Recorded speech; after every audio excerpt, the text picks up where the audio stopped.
This week, moving on from oil. They stand to lose somewhere, my guess would be on the order of $4 billion. All of that is kind of like the sunk cost of just trying to do the project. Adapt or die. After the cancellation of the Keystone XL pipeline is a multi-billion-dollar industry facing extinction. I think more needs to be done to move the planet on to cleaner forms of energy. And we certainly, in Equinor, believe we're taking the lead on that. Big oil becomes big energy. We speak to one of the first companies to publicly start the transition to renewables. But is it moving fast enough? Thousands of wells in the Permian, tens of thousands. How many of those are going to collapse? Even if it's only 1%, that's 100 wells that are going to pollute aquifers and destroy huge swaths of land. And millions of oil wells lie abandoned across the American South. Whose responsibility is it to clean up the mess? I'm Kaylee Lines in New York, and this is Bloomberg Green.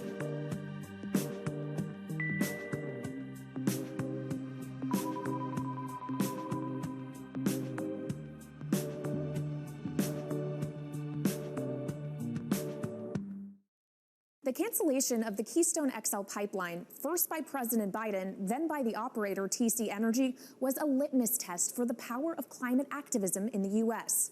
But it may also have marked a watershed moment for big oil. With the development of renewable energy accelerating, the pipeline business increasingly finds itself against the ropes. Could Keystone's cancellation actually be a death knell for a multi-billion-dollar industry?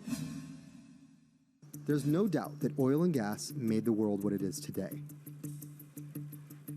Once reliant on foreign oil predominantly in the Middle East, the U.S. became closer to its perennial quest for energy independence within the last decade with advances in fracking.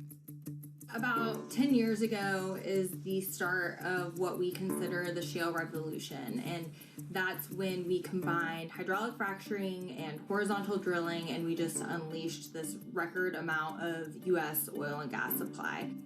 The shale revolution has had its own ups and downs, but regardless of fluctuations in supply and demand, we always need to move this stuff around. To support this massive growth in oil and gas production, you need this suitably large underground network of pipelines to move those products to export terminals, to power plants, to refineries and petrochemical facilities. These are not small ventures. They're thousands of miles long just for one pipeline alone. They cost billions of dollars. They require massive permitting at the federal level. And so it was that the shale revolution led to a pipeline boom. But that boom ultimately triggered an explosion of lawsuits broadly led by environmentalists.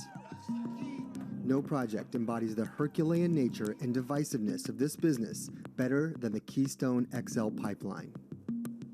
The Keystone XL pipeline is like a diagonal line from the middle of Alberta down to Houston, Texas. It cuts through the U.S. states of Montana, South Dakota, Nebraska, Kansas, Oklahoma, and Texas. A project of this scale faces varying permitting systems from state to state, as well as multiple run-ins with a host of conflicting interest groups. The Keystone XL pipeline embodied a lot of the elements that pipeline opponents hated so much about the industry. It was massive, more than 1,000 miles long. It carried oil from the Alberta oil sands, which a lot of folks call tar sands because it's a particularly heavy grade of crude. It went through private land, indigenous land. It wasn't even carrying American oil and gas. Keystone XL was a 830,000 barrel a day tar sands pipeline that would have expanded the dirtiest source of oil in the world for decades to come, a scenario that would have been inconsistent with a safe climate. And in addition to that, it would have had devastating impacts to indigenous communities in Alberta and communities along the route who rely on water sources threatened by the pipeline. Proposed in 2005, the $5.2 billion project pressed forward with relative ease and with the cooperation of the U.S. government under the Bush administration. The regulatory process under the Bush administration for base Keystone went very easily. It was all done within almost 2 years. The United States needed heavy oil. We had it to sell, and we were the pipeline conduit that was going to create this system that would create the greatest transportation economy for Canadian oil sands producers. So rather than sending it out on trains, trucks, this high volume direct link was going to give us the greatest transportation economy. This project became resisted by what I'll say basically the North American environmental movement. The reality is there is no conceivable way that we can continue to use the same amount of oil we're using today without creating catastrophic climate impacts. The reign of oil has to come to a close if we're going to have a safe climate. And fortunately, we have the replacements and alternatives available today. Environmental groups did win some victories under the Obama administration, especially when it came to the pipeline battlefront. In 2014, Obama vetoed a bill in favor of moving the pipeline forward. Then the following year, after 6 years of consideration, he decided to reject the project's permit outright. The State Department has decided that the Keystone XL pipeline would not serve the national interests of the United States. Life has a way of surprising us. What a great honor to be able to introduce for the first time ever anywhere the 45th President of the United States of America, Donald J. Trump.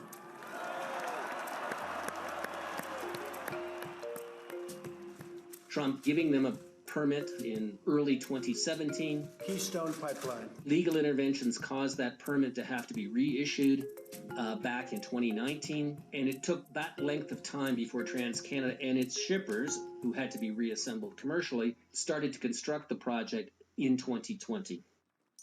The pendulum once again swung in the other direction when shortly after his inauguration, President Biden halted the pipeline's Phase 4 construction, which was to cut over 500 miles and run straight through a national landmark area in Nebraska called the Sandhills. But focusing their energy on the pipelines is often seen by people in the industry as misdirected activism. This doesn't stop oil sands production. It doesn't stop Canadians trying to find other ways of getting that oil into the United States. But it does reduce the economic value of having lost the most efficient option that you could have resorted. A major point that pro-pipeline advocates emphasize is, of course, jobs. And while it's true that killing a pipeline does result in a loss of some work, that might be a rather myopic definition of jobs. As far as jobs, the industry has said that it would have employed over 10,000 direct jobs. Obviously, that would have a pretty big impact on certain communities and in certain circles where there are a lot of industrial workers. I think it's important to remember that these were not permanent positions. These were mostly construction jobs and pipeline development jobs on the ground. It's a little bit of a more complicated picture than I think the industry has made it sound. There really are several different economic interests who were impacted by this. So there are the people like TransCanada Energy, and there are other partners in the pipeline, notably the Alberta government, the province of Alberta. They stand to lose somewhere, my guess would be on the order of $4 billion. All of that is kind of like the sunk cost of just trying to do the project. States that lose some of the economic benefits that derive from the project, such as property tax payments that literally would rank in the billions for states like Montana, South Dakota, Nebraska. Those states would also have benefited from the construction activity that would have occurred in their states that's lost. Tradesmen that had jobs working on this pipeline that don't exist anymore. The American refining interests, who were seeing value in running Canadian crude from a security point of view or from the fact that it just would work better than other sources, whether those were from Venezuela or Mexico.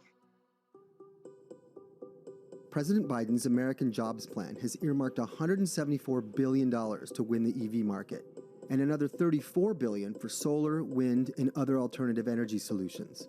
If this becomes a reality, the laws of supply and demand may drastically shift away from fossil fuels forever. Biden's job plan is a really important foundational step in building an economy that's on the basis of clean energy and supports the just transition of workers from efforts to expand oil production, contrary to our health and safety, to projects that allow us to clean it up. So if the end has come for mega pipelines in America, is the oil industry facing an adapt or die moment? Up next, we speak to one of the first major oil companies to shift away from the liquid that made them rich. This is Bloomberg Green.